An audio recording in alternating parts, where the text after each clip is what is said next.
preface this by saying there's no audio that I can find in here because there's a lot of chords. So, imagine watching your favorite movie, but there's no music. Or you're watching an artist series and there's still no music. It would be pretty boring, wouldn't it? Music is essential to holding together a work of art that is moving and having contrast and conflict. Without it, the work can seem bland. It's like just a video.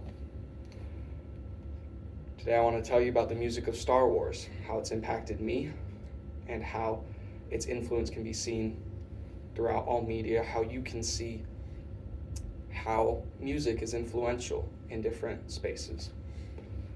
So we start off with John Williams. He's the man who created the soundtrack for Star Wars, and according to Brooks Online, many others. This includes Harry Potter and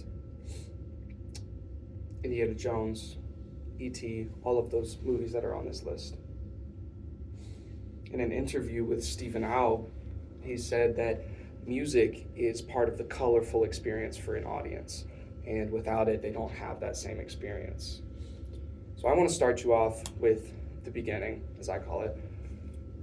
This is where the first movies came out in the 70s.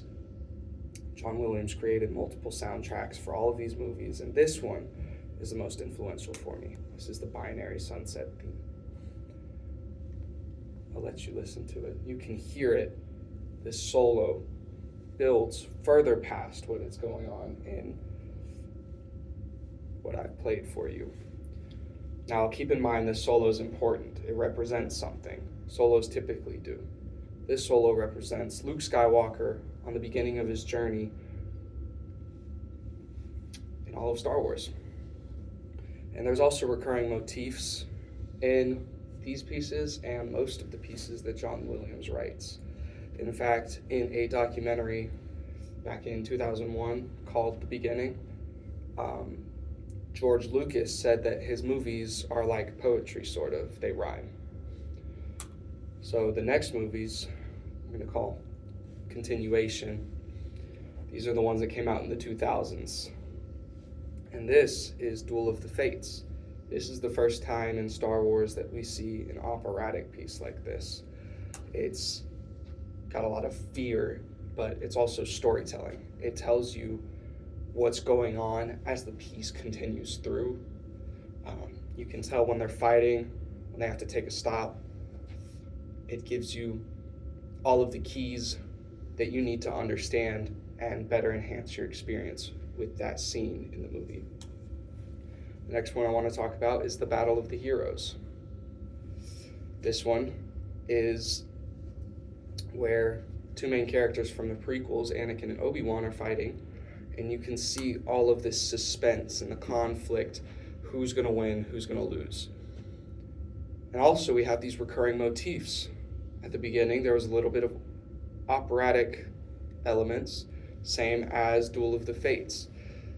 Again, George Lucas and John Williams used these different pieces to better enhance and tie together their movies.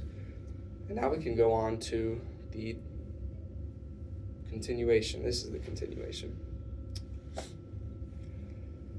with the Mandalorian theme. This is another theme that has a solo. This is by Ludwig Göransson. I butchered that.